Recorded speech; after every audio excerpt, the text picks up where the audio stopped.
Assalamualaikum dan salam sejahtera. Sebelum kita bermula, cuba bayangkan senario berikut yang biasa berlaku ketika anda bercadang untuk membuat pelaburan saham. Anda dah buat kajian teliti tentang saham suatu syarikat. Anda telah mengkaji prestasi masa lepas syarikat dengan teliti. Prestasi syarikat tersebut memang terbaiklah. Segalanya hebat. Annual report beres, quarterly report cantik, prestasi saham 10 tahun lepas bagus. Kira semuanya okey lah. Kemudian anda pun beli saham tu. Tetapi selepas itu prestasi kewangan syarikat merosot dengan getara. Seterusnya menyebabkan jatuhan harga saham. Kesannya ialah anda mengalami kerugian. Atau mungkin berlaku sesuatu seperti krisis COVID-19 yang menyebabkan bukan sahaja saham yang anda beli jatuh, tetapi banyak saham lain juga jatuh harganya. Sedangkan anda tidak memerhatikan langsung faktor ekonomi kerana percaya syarikat tersebut memang mantap. Ataupun bayangkan senario lain, anda mungkin seorang penasihat unit amanah. Anda telah mencadangkan beberapa dana tertentu pada pelanggan anda kerana prestasi jangka panjang masa lepas unit amanah tersebut hebat. Anda berikan cadangan kepada ramai pelanggan anda. Tetapi dalam tempoh 2 atau 3 tahun seterusnya, prestasi dana-dana yang anda cadangkan mendatar atau semakin teruk. Jadi pelanggan anda tanya, apa dah jadi? Macam mana kita nak jawab? Sedangkan anda sebenarnya telah memberikan yang terbaik. Mungkin ada sesuatu yang anda terlepas pandang dalam analisis yang anda buat. Jadi dua senario ini yang saya terangkan tadi tentang unit amanah dan saham bukan hasil imajinasi saya. Ia pernah berlaku dan akan terus berlaku. Sebenarnya pelaburan dan perniagaan ni dia tidak wujud dalam vacuum. Setiap pelaburan sedikit sebanyak terkesan oleh faktor ekonomi global, faktor ekonomi tempatan dan juga faktor ekonomi khusus yang mempengaruhi sektor syarikat tersebut. Sebagai contoh, kita lihat sektor hartanah atau rumah. Bolehkah, saya tanya anda, bolehkah harga rumah naik lebih tinggi daripada kenaikan pendapatan rakyat secara berterusan? Atau kenaikan harga tanah atau rumah meningkat lebih tinggi berbanding pertumbuhan KDNK secara berterusan? Mungkin dalam tempoh tertentu boleh, tetapi ia tidak boleh naik secara berterusan untuk indefinite period, itu terus-menerus naik. Lebih-lebih lagi jika bekalan hartanah meningkat menerusi pembinaan tambahan. Jadi industri hartanah hanyalah satu contoh di mana trend kenaikan boleh berlarutan untuk tempoh yang agak lama sehingga orang mempunyai tanggapan yang tidak begitu tepat bahawa harga rumah akan terus naik atau aset yang dibeli terus naik tanpa memikirkan bahawa adalah mustahil dari segi ekonomi untuk harga rumah naik pada kadar lebih tinggi daripada penumputan rakyat secara berterusan. Pertumbuhan pendapatan rakyat secara berterusan. Saya berikan lagi satu contoh tentang betapa pentingnya memahami ekonomi. Ketika ada brother ni, dia berminat untuk berniaga lah. Dia cuba buat survey perniagaan apa yang sedang hangat sekarang. Apa yang dia nampak ialah bubble tea. Nampak macam para peniaga semua buat untung. Dia pun nak buka kedai sebab dia lihat ramai orang berminat minum bubble tea sekarang. So dia nak buka kedai bubble tea lah. Cita-cita dia. Tapi trend bubble tea ni bukan baru. Banyak pihak yang mahu melibatkan diri dan sudah pun memasuki pasaran. Jadi tengoklah berapa banyak kios dan kedai bubble tea sekarang yang ada. Dan bukannya susah sangat pun nak memasuki pasaran atau membeli franchise bubble tea ni. Jadi sekarang sudah ada banyak peserta di pasaran, pesaing ada di mana-mana.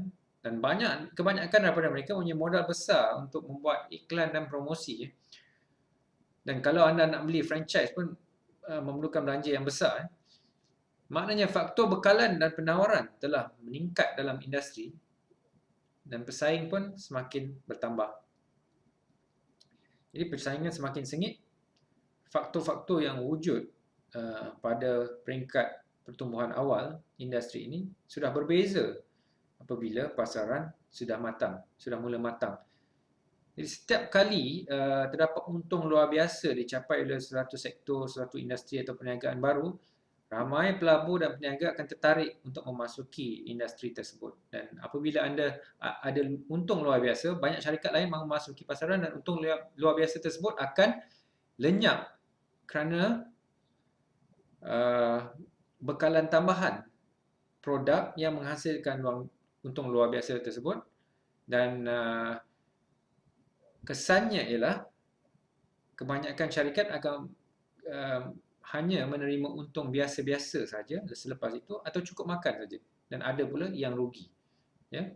Jadi kita akan lihat contoh lain tentang fenomena untung luar biasa ini kemudian dalam kursus. Tetapi apa yang saya ingin tekankan di sini ialah selain daripada faktor-faktor khusus yang anda pertimbangkan apabila membuat sesuatu pelaburan, anda patut memantau petunjuk dan kitaran ekonomi, terutamanya faktor makroekonomi, sama ada bagi Malaysia atau peringkat global untuk meramalkan penawaran dan permintaan serta sebarang perubahan dalam dinamik industri tersebut. Pelabur yang akan untung paling besar bukan pelabur yang pandai mengkaji apa yang telah berlaku pada masa lepas, membuat analisis yang jitu tentang masa lepas, tetapi mereka yang berjaya ialah mereka yang mampu meramalkan dan bijak meramalkan apa yang mungkin berlaku pada masa depan. Jadi kefahaman tentang ekonomi dan kitaran perniagaan sudah pasti akan membantu anda meningkatkan peluang anda untuk menang dan mengurangkan risiko kerugian. Jadi fokus kita dalam kursus ini adalah bukan berkenaan ekonomi sebagai seorang ahli ekonomi, tetapi bagaimana ekonomi, terutamanya makroekonomi, mempengaruhi pelaburan dan bagaimana mentafsirkan beberapa indikator ekonomi penting supaya anda boleh membuat keputusan pelaburan dan perniagaan dengan lebih bijak. Kesimpulannya, kita akan melihat ekonomi dari kaca mata pelabur dan ahli perniagaan dan bukan dari sudut pandangan ahli ekonomi. Jadi kursus ini bukan bertujuan menjadikan anda seorang yang meramalkan ekonomi dengan tepat, kerana mustahil untuk melakukannya, kerana pakar-pakar ekonomi pun suka meramalkan dengan tepat apa yang akan berlaku.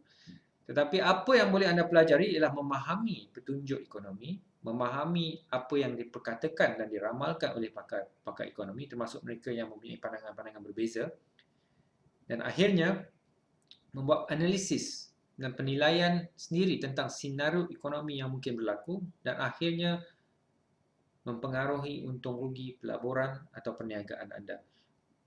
Sebagai contoh, krisis COVID-19 telah menyebabkan kesan ekonomi amat ketara, tetapi ia hanya tidak boleh diramalkan dan bukan kejutan hanya jika anda penduduk atau peniaga atau pelabur di Wuhan atau China secara umumnya.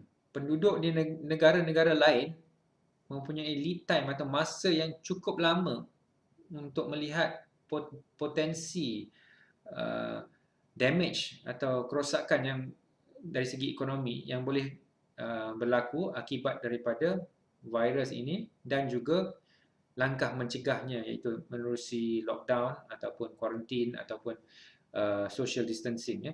Jadi negara-negara lain dunia memang ada masa untuk mengambil tindakan. Sama ada mereka ambil tindakan tersebut atau tidak, itu bergantung kepada negara tertentu. Tetapi kita sebagai pelabur memang ada masa untuk meramalkan dan membuat perubahan kepada portfolio kita jika kita prihatin tentang apa yang sedang berlaku. Pendek kata, anda perlu mengetahui tentang perkembangan yang boleh mempengaruhi ekonomi serta indikator-indikator ekonomi penting dan sentiasa prihatin tentang faktor-faktor yang boleh menjejaskan pertumbuhan ekonomi dan mempengaruhi pelaburan anda secara negatif. Jadi saya tidak menjamin apa-apa pun daripada kursus ini kecuali anda boleh menambah ilmu tentang ekonomi dan menggunakannya untuk meningkatkan kebarangkalian anda menjana pulangan pelaburan yang memuaskan sambil mengurangkan risiko kerugian. Kursus ini disediakan atas dasar satu orang untuk setiap pembayaran. Sama seperti kursus atau seminar dunia sebenar di mana pembayaran satu tiket ialah untuk seorang peserta.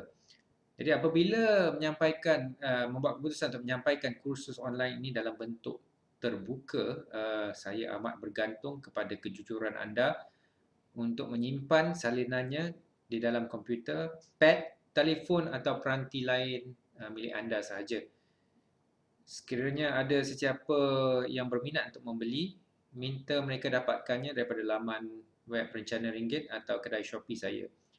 Dan kursus ni hanya dijual oleh RAS Publications. Jadi dengan meneruskan untuk menonton, anda dianggap telah bersetuju untuk tidak menyebarkannya. Dan jika anda menerimanya tanpa membuat bayaran, diharapkan anda mengunjungi laman web Rencana Ringgit atau kedai Shopee saya dan membuat pembelian. Jika tidak, anda memanfaatkan kursus ini tanpa persetujuan saya. Saya ada menulis banyak artikel di blog Rencana Ringgit dan laman Facebook saya yang boleh dibaca secara percuma dan mengandungi kebanyakan daripada maklumat yang ada di sini. Cuma anda perlu cari maklumat tersebut. Jadi buku e-book dan kursus saya pula ialah untuk jualan dan meraih hasil daripada kerja yang saya lakukan. Jadi saya yakin jauh lebih ramai orang yang akan jujur dan menghormati hak cipta saya. Kerjasama anda amat saya hargai. Terima kasih.